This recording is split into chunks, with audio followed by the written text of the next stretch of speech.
The text from Mom arrived during my morning meeting with the Executive Loan Committee. Important. Dinner Saturday at Harborview Country Club.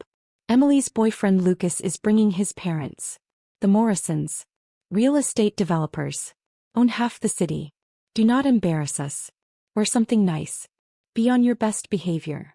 I stared at the message while our chief credit officer presented risk assessments on commercial real estate portfolios.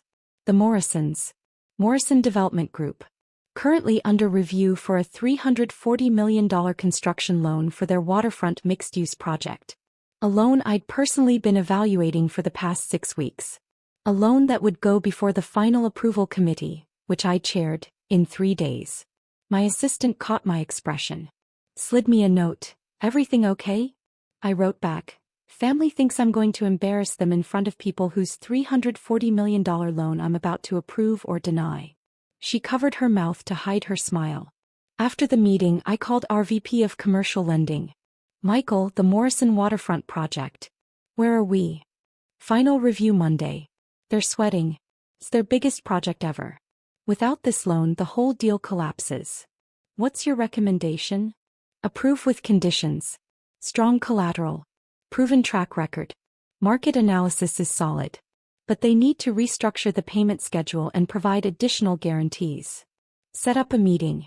Friday 2 p.m. I want to discuss terms before the approval committee. You got it. This is a big one, Kate. Morrison Development has been with us for 20 years, but this project could make or break them. I hung up. Looked at Mom's text again. Then I responded, I'll be there. Mom's reply was immediate. Thank God. Please dress appropriately. These people are important. Lucas's father is very successful. Don't talk about work. You know how you can be. I knew exactly how I could be. Catherine Chin, Executive Vice President and Chief Lending Officer at Pacific National Bank. 38 years old. Responsible for $12 billion in commercial loan portfolios. The person who decided whether projects worth hundreds of millions of dollars got funded or died. But to my family I was just Kate, the boring one who worked at a bank. I grew up in San Francisco, second daughter to immigrants who'd built a successful medical supply business. My older sister Emily was everything they wanted. Beautiful. Charming. Married young to a pediatrician. Produced 2 perfect grandchildren. Stayed home to raise them. The ideal Chinese-American daughter. I was everything that confused them. Obsessed with numbers. Scholarship to UC Berkeley for economics. MBA from Wharton at 25. Started in commercial banking at 26. By 30, I was a vice president at Pacific National Bank. By 35, senior vice president of commercial lending. Last year, at 37, I was promoted to executive vice president and chief lending officer. One of the youngest people ever to hold that position at a major regional bank. I oversaw a team of 60 lending officers. Approved or denied loans ranging from $10 million to $500 million. Sat on the bank's executive committee. Made $850,000 annually plus bonuses that pushed my total compensation over $1.2 million. Last year I'd approved $4.3 billion in commercial loans. Maintained a default rate of 0.3%, well below industry standards.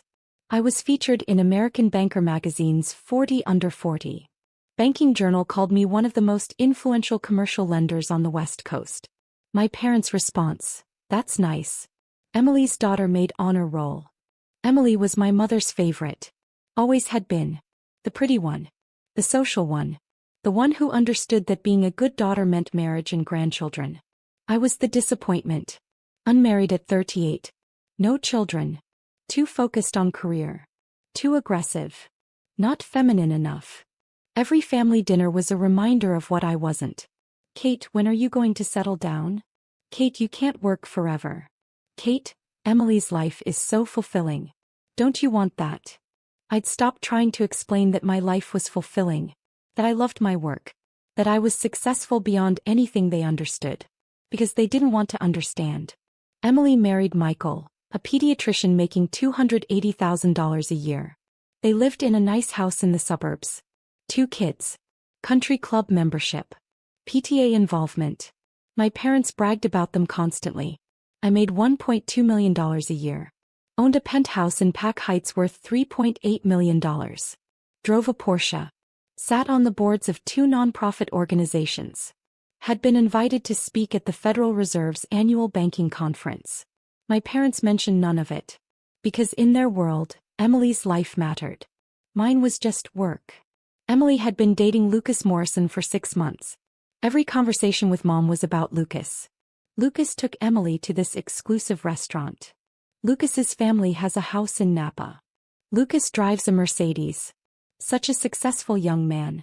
I'd met Lucas once. Pleasant enough. Mid-30s. Worked for his father's development company. Seemed genuinely fond of Emily. But to hear Mom tell it, Emily had won the lottery. His parents are real estate royalty, Mom said over lunch 2 weeks ago. Morrison Development Group.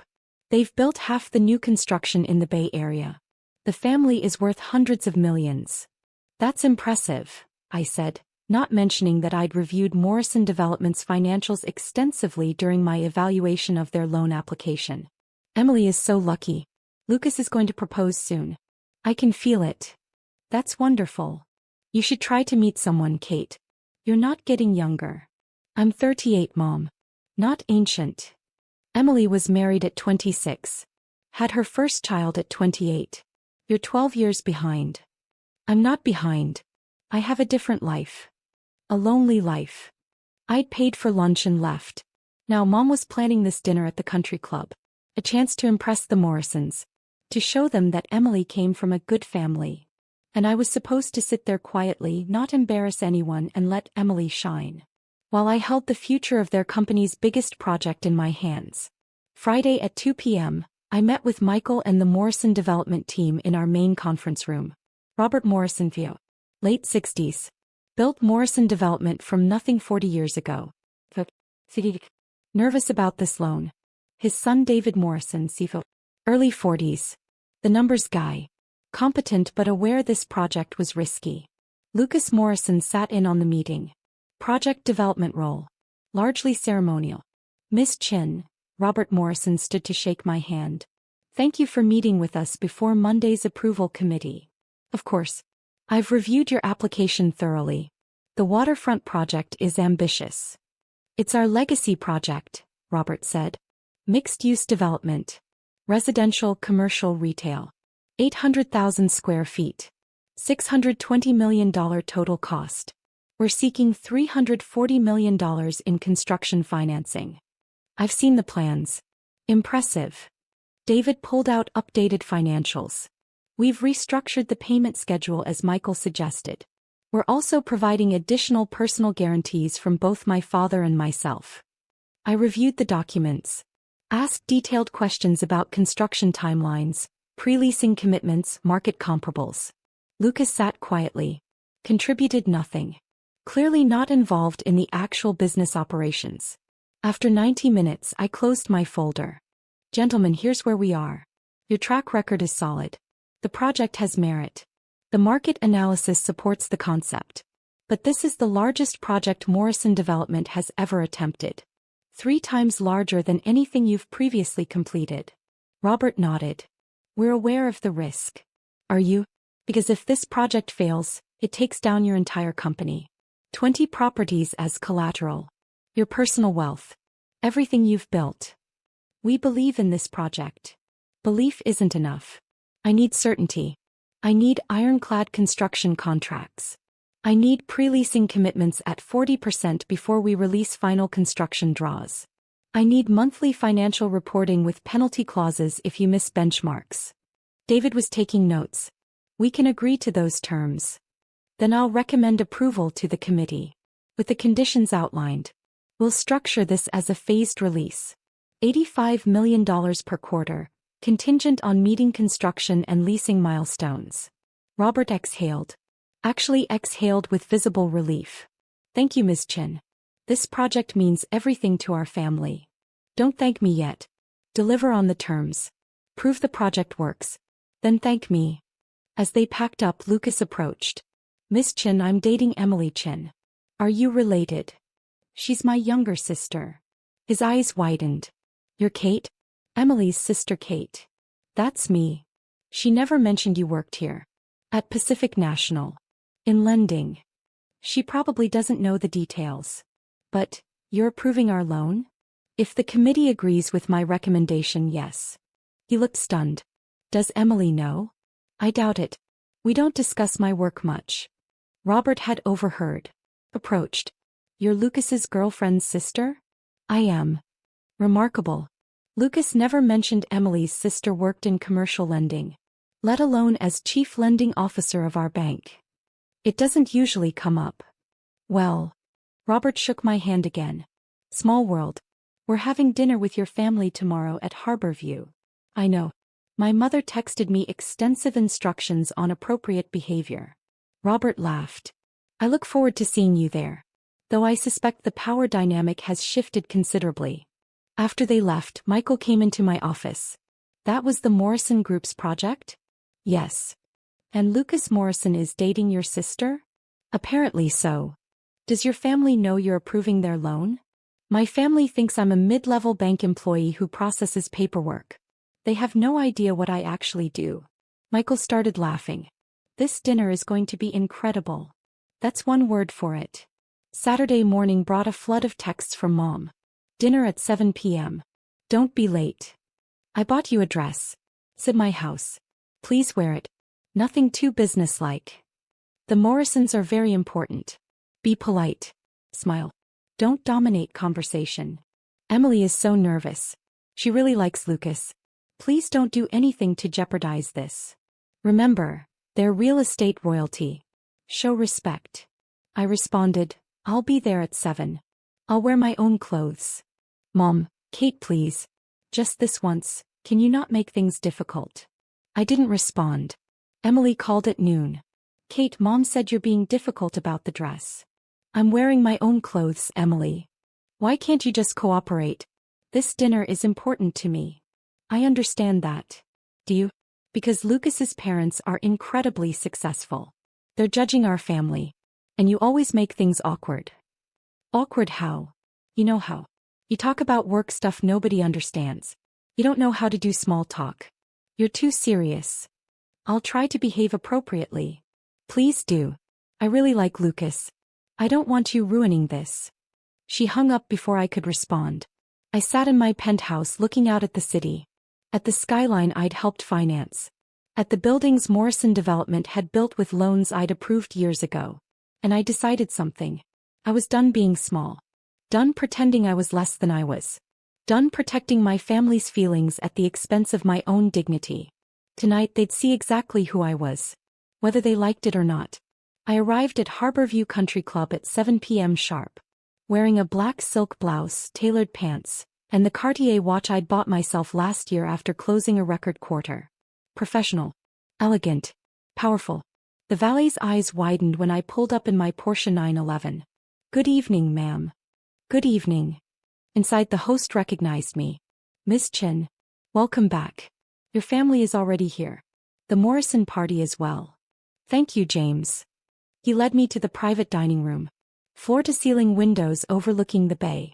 Table set for 8. Mom, Dad, Emily and Lucas on one side. Robert Morrison, his wife Catherine and David Morrison on the other. They all turned when I entered. Mom's face fell when she saw my outfit. Kate, I bought you a dress. I'm wearing this. Emily looked panicked. Lucas looked uncomfortable. Robert Morrison stood. Smiled. Miss Chin. Good to see you again. The room went silent. Mom blinked. You know each other? We met yesterday, Robert said. Miss Chin is the chief lending officer at Pacific National Bank. She's handling our waterfront project financing. You could have heard a pin drop. Emily's voice was faint. Kate, you met Lucas's father? We had a meeting. Discussed the $340 million construction loan for Morrison Development's waterfront project. Mom's mouth opened. Closed. No sound came out. Robert, bless him, seemed to be enjoying this. Miss Chin was very thorough. Asked excellent questions. We're grateful for her expertise. Catherine Morrison extended her hand. I'm Catherine. Lovely to meet you officially, Miss Chin. Please call me Kate. Only if you call me Catherine. We sat. The dynamic in the room had shifted completely. Mom was staring at me like I'd grown a second head. Dad looked confused. Emily was pale. Lucas leaned over. Emily, you never mentioned your sister worked at Pacific National. I didn't know she was senior management. She's the chief lending officer, David Morrison said. One of the youngest in the bank's history. I researched her after our meeting yesterday. Featured in American Banker. Approved over $4 billion in loans last year. Maintained one of the lowest default rates in the industry. Emily turned to me. You approved $4 billion in loans? Last year, yes. This year I'm tracking slightly ahead of that. Mom found her voice. Kate, you never told us you were a chief lending officer. I did tell you. Multiple times. You said, that's nice, and changed the subject to Emily's children. The awkwardness was palpable. Robert, the consummate businessman, tried to ease it. Well, we're delighted to be working with Kate. The waterfront project is Morrison Development's most ambitious undertaking. Having someone of Kate's caliber overseeing our financing gives us tremendous confidence. The approval committee meets Monday, I said. I'll be recommending approval with the conditions we discussed. Wait, Emily said. You're approving their loan? You're the one who decides. I chair the committee, yes. The final vote is Monday, but my recommendation carries significant weight. Lucas looked at Emily. You really didn't know? She never talks about work. I thought she was just, I don't know, a loan officer or something. I am a loan officer, I said. Just a very senior one. The waiter came. We ordered. The tension remained thick enough to cut. Catherine Morrison, socially adept, tried to normalize the conversation. Kate, how long have you been at Pacific National? 12 years. Started as an analyst. Worked my way up. That's impressive. Banking is challenging for women, especially in senior roles. It has its moments. Robert jumped in. What Kate's being modest about is that she's transformed Pacific National's commercial lending division. I've been banking with them for 20 years. Never seen someone with her combination of financial acumen and risk assessment. She caught 3 potential issues in our waterfront project that our own analysts missed. Like what? David asked. The parking ratio calculations were off. The retail space projections were overly optimistic given current market trends. And the construction timeline didn't account for potential supply chain delays. David nodded. All valid concerns. We've addressed them. I know. I reviewed your updated materials. Much stronger. Mom was watching this exchange like it was in a foreign language. Emily's face was getting redder. Kate, why didn't you tell us you did this kind of work? I did tell you. At Christmas dinner last year, I mentioned I'd been promoted to chief lending officer. You asked if that meant I got dental insurance. Lucas coughed. Try not to laugh. But you never said you approved hundreds of millions of dollars in loans, Mom protested. What did you think chief lending officer meant? I thought it was just a title. Like assistant manager at a store. Robert choked on his wine. Catherine looked astounded. Mrs. Chen, Robert said carefully, your daughter holds one of the most powerful positions in regional banking. She decides which projects get funded and which don't.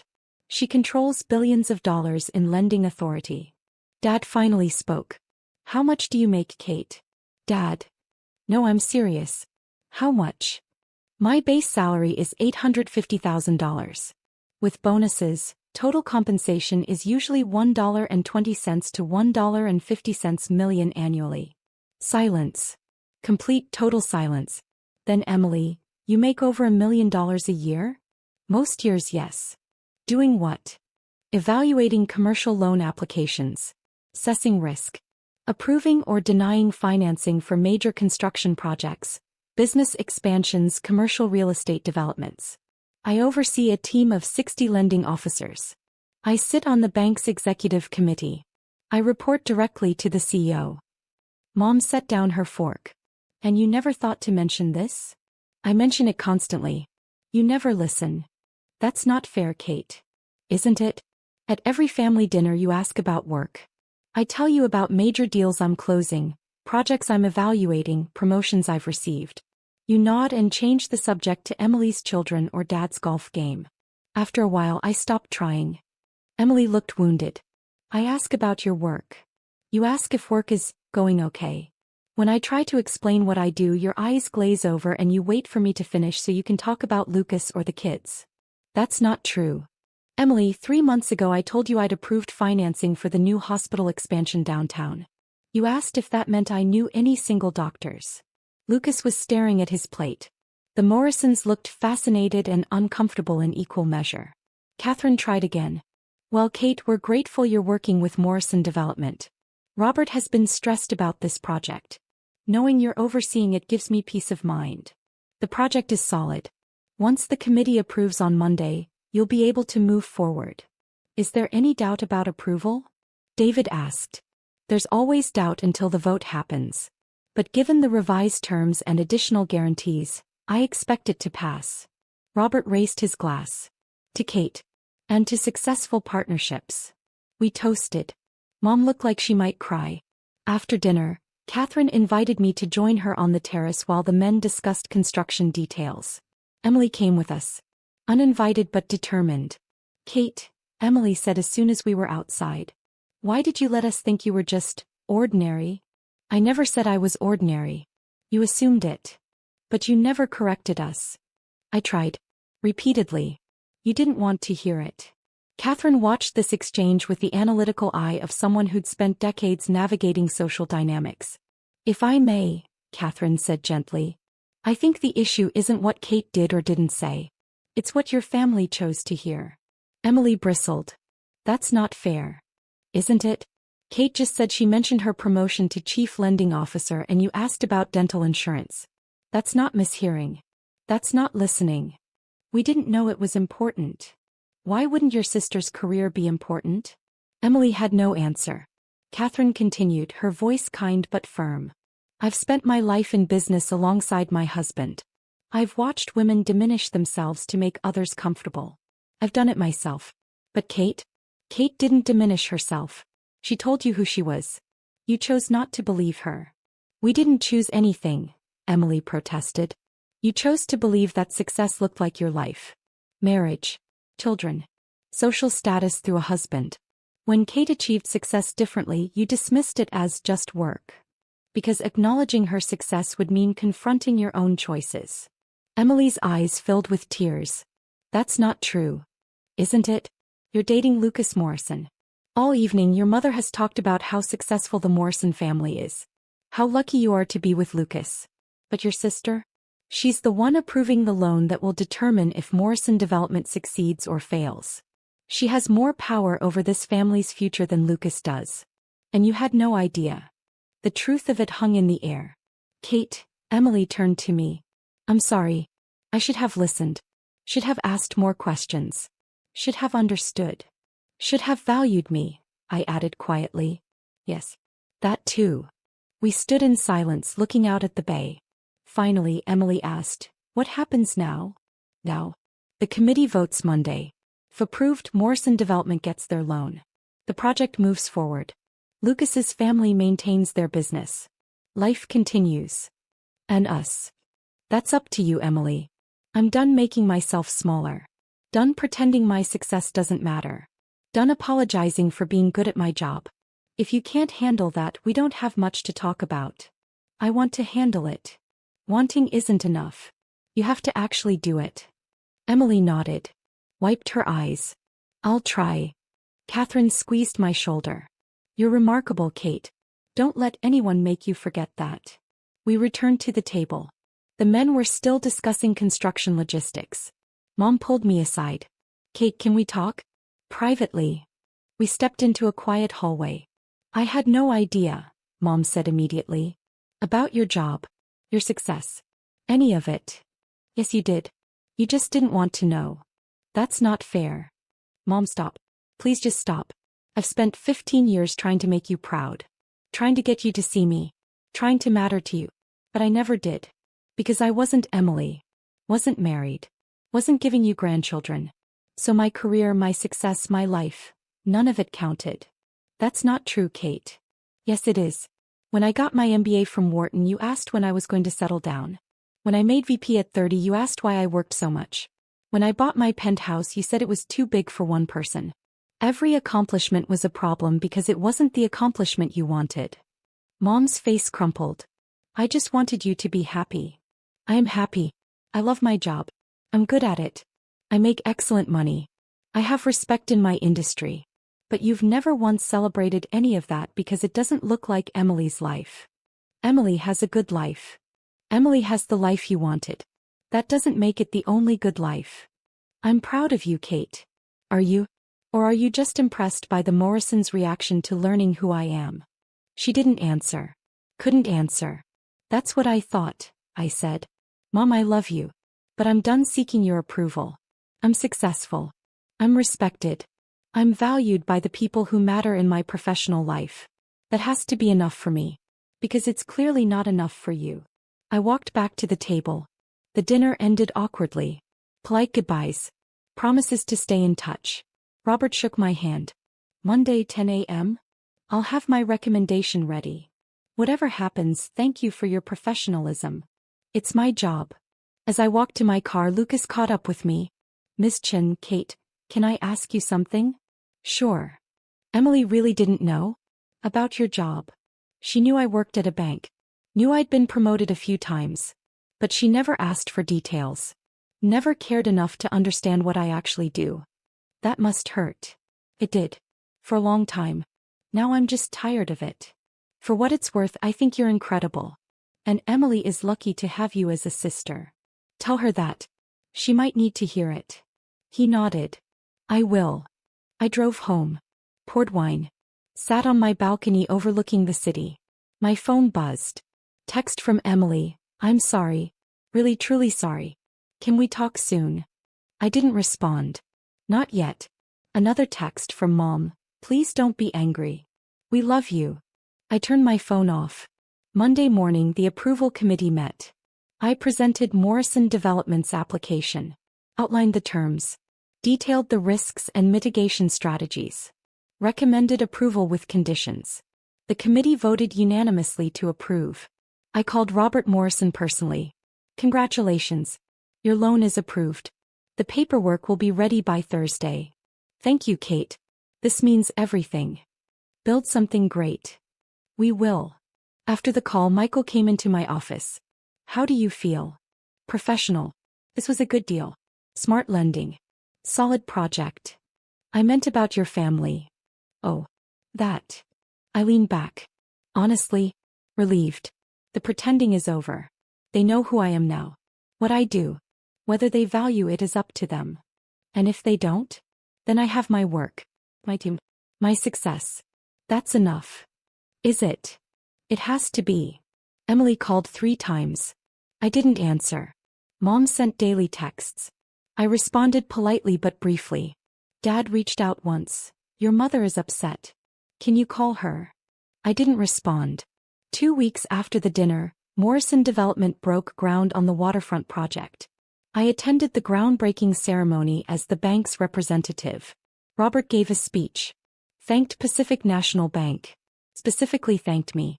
This project exists because Kate Chen believed in it. Because she asked the hard questions that made us stronger. Because she balanced risk and opportunity perfectly. We're grateful. Applause. Photos. Handshakes. Catherine found me afterward. How are you holding up? I'm fine. Family stuff. Still processing. They'll come around. Or they won't. But Kate, you don't need them to validate you. You've already validated yourself. Thank you, Catherine. We're having dinner next month. You and David and Robert and me. No Lucas. No Emily. Just business and friendship. Will you come? I'd like that. 3 weeks after the country club dinner, Emily showed up at my office. Security called. Miss Chen, you have a visitor. Emily Chen. Says she's your sister. Send her up. Emily looked nervous. Out of place in the corporate environment. This is impressive, she said, looking around. Your office. Him. Everything. Thank you. Can we talk? We went into my private office. I didn't offer coffee. Just waited. I've been doing a lot of thinking, Emily said. About the dinner.